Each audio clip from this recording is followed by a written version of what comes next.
I move that, in the opinion of this House, a select committee on diagnosis and treatment funding for patients with rare diseases should be appointed to consider and report to the House its observations and recommendations with respect to the urgent need for a comprehensive strategy to address the issues patients of all rare diseases are facing in the province of Ontario when accessing necessary care and treatment. The committee should review the report of the Ontario Citizens Council regarding funding for drugs for rare diseases that was presented to the Ontario Drug Program in 2010 and review the effectiveness of the draft framework from when it was first introduced in 2011. The committee should also review the coordination of delivery of funding for diagnosis and treatment for rare diseases across provincial ministries and agencies, and that in developing its strategy and recommendations, the committee should focus on the following issues: the current definition that is used for rare diseases in Ontario, training of medical professionals to both effectively diagnose and provide appropriate referrals and treatment options for rare disease, the need for a provincial research and drug development strategy for rare diseases, the alignment of available clinical data, best practice guidelines and funding criteria, the Transparent Drug System for Patients Act and any changes that are necessary to better support Ontarians with rare diseases, the implementation of the compassionate review policy for DRDs, the need for a committed funding envelope specific for DRDs, the Health Insurance Act regulations and out-of-country service program for possible improvements to allow more timely access to necessary treatment, whether in or out of the province, the Assisted Devices Program and related funding to ensure urgent needs for equipment required by those with rare disease are met, Ontario respite care programs and suitability to meet the needs of those impacted by rare disease, and any further government-funded supports for families and caregivers struggling to meet the care needs of those suffering with rare disease. That the committee shall meet on Wednesdays following routine proceedings until 6 p.m. and that the committee is authorized to meet at the call of the chair but must recess during the oral question period when meeting at Queen's Park, and that the committee shall have the authority to travel within Ontario, and that the committee should present an interim report to the House no later than September 30th, 2016, and a final report no later than December 31st, 2016, and that in the event of and notwithstanding any prorogation of the House before the presentation of the committee's final report, the committee should be deemed to be continued to the subsequent session or sessions and may continue to meet during any such prorogation, and that notwithstanding Standing Order 113A, the committee shall be composed of 6 members from the government, 1 of whom shall be the chair, 2 members from the official opposition, 1 of whom shall be the vice chair, 1 member from the third party. That the chief whip of each of the recognized parties should indicate in writing to the clerk of the House their party's membership on the committee by March 10th, 2016.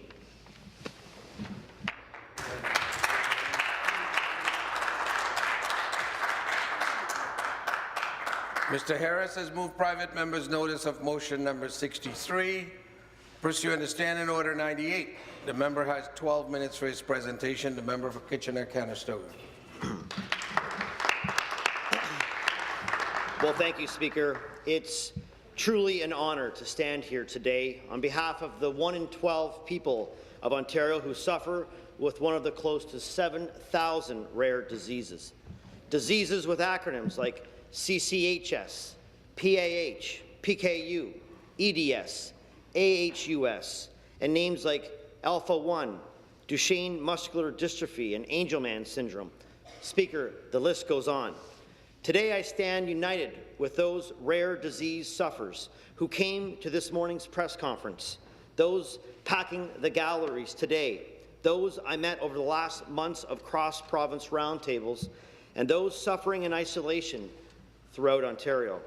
Together, we stand united in a call for action in support of my private member's motion to strike an all-party select committee into rare disease diagnosis, treatment, and support.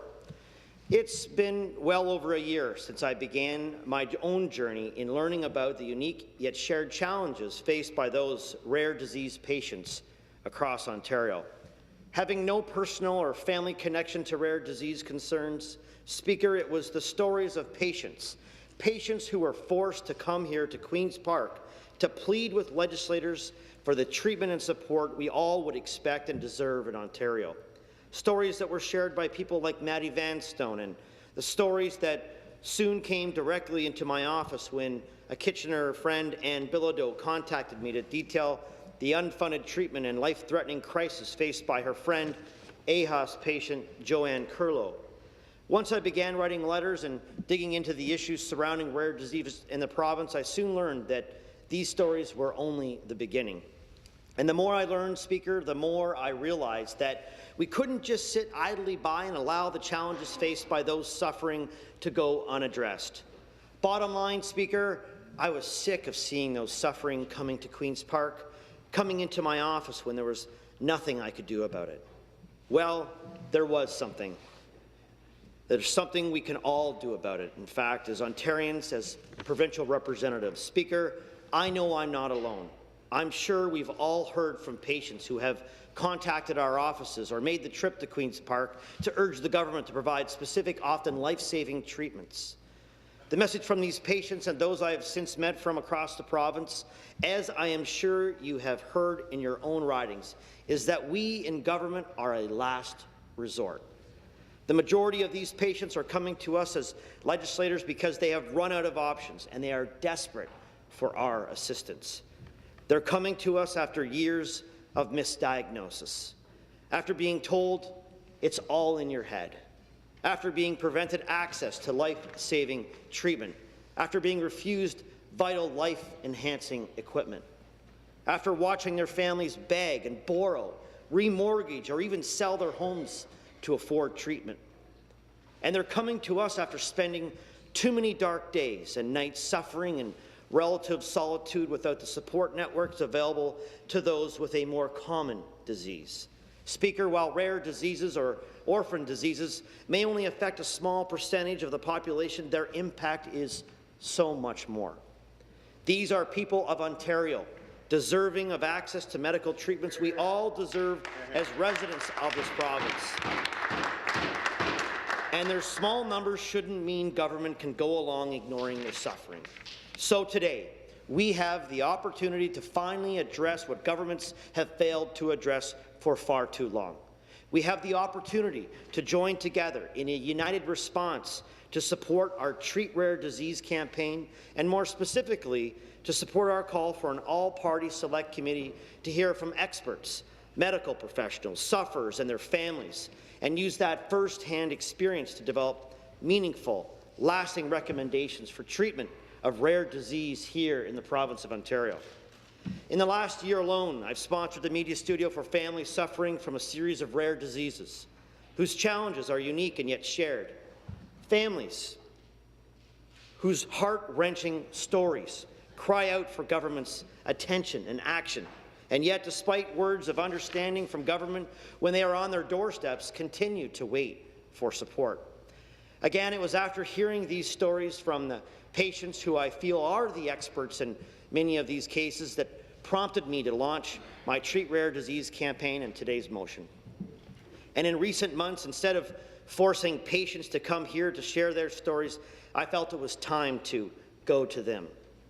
Over the series of visits I made from Ajax to Windsor, from Sudbury to Ottawa and Brockville, Hamilton and Kitchener, the stories I heard directly from patients only further supported the series of factors I'm asking the all-party select committee to consider. In our first stop in Ajax, where we were hosted by the Carrion Fenn Foundation, we heard from Alpha-1 patient Tom Leckie, who suffered from a collapsed lung and liver. Tom is a survivor, and he will be on anti-rejection drugs for the rest of his life.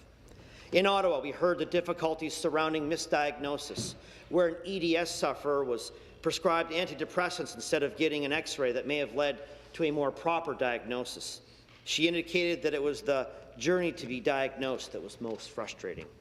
It was also in Ottawa where I heard one of the most troubling and yet brutally honest statements since I started this campaign, when the wife of an Alpha-1 patient addressed the challenge of access to treatment for the rare disease patients. She told us, had he been diagnosed with a cancer, he would have been inside the system and would have had the access to treatment and supports that remains out of reach. Now you can stop for a second and think of what the struggle and hurdles one must have experienced to make that type of a statement, Speaker. It really puts the entire issue into a heart-wrenching perspective, to think that you would have rather had cancer than the rare disease that they happen to have. In Hamilton, we heard of the need for research into a cure for Angelman syndrome, a rare congenital disorder leading to mental disability. When Catherine Nichols told of the challenges faced by her young daughter, Alyssa, they remain waiting for a cure that medical experts believe is well within reach, but due to its rarity, lacks the necessary research support. In Kitchener, access to medication was again a key concern to Sue Thomas, mother of Jason, a 23-year-old whose life took a sudden U-turn when he was diagnosed with Duchenne muscular dystrophy at the age of 19. And I know Jason may be watching today, and I want to thank him for sharing his story. Jason, who relies on a wheelchair and will never be able to eat again due to the continuing throat issues and lung infections, is his own best advocate on Twitterverse at Jason Wheels, where you can learn more about his work to champion vital medications that are difficult to access here in the province. And Speaker, patients weren't only sharing their stories at our tour stops, they were also writing them and sharing them on our website, treatraredisease.ca. And I continue to encourage my colleagues to log on and read through the concerns and challenges faced by rare disease sufferers throughout the province. You'll read about Windsor's John Brentall, who lost his mother after suffering from an undiagnosed serious bacterial skin infection that spreads quickly and kills the body's soft tissue. Necrotizing fasciitis it is. He tells us no medical scans were done to diagnose properly. The doctor told her to take an antibiotic and that she should notice a difference by morning, and dismissed her. Rest in peace, Mum, John wrote. Leamington's Donna Coulter was one of a handful who told us of the excruciating situation faced by those with complex regional pain syndrome, also known as the suicide disease. She is one of many advocating for desperately needed education, research, and assistance to those suffering. Speaker, the stories go on. There are so many who have suffered so long in relative silence that once they are given the opportunity to share their unique challenges, they are grateful to finally understand that their elected representatives are finally listening. And it is because of these compelling stories that I believe working together through the Select Committee open public process will prove the best route to hear from patients, their families, and experts in the medical community to try to come up with a solution to help these families. With that said, Speaker, I think it's important as we look to push forward the Select Committee approach that we do register our appreciation for the Minister of Health's announcement earlier this week to acknowledge the need to address the challenges facing rare disease sufferers. And while the Minister's announced working group provides one step in the search for answers, the Select Committee process I'm calling for will provide the transparent, public forum and discussion that will lead to concrete answers and province-wide strategy patients deserve. Speaker, we are all well acquainted with the success of past all-party select committees in bringing long-hidden issues to the fore and leading to informed and essential recommendations dealing with difficult concerns that demand government's attention.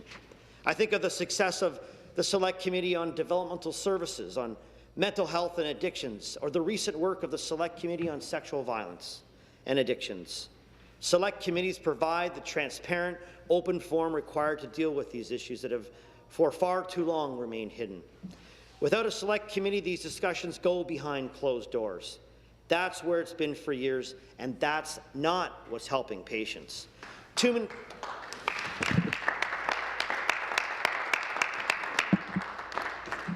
many times we've seen announcements of government's intentions to address these issues, and too many times we've seen them little more than a practice in spinning wheels. It's been 5 years, Speaker, since the government received the Ontario Citizens Council report on rare disease, and 5 years later, we've seen no action.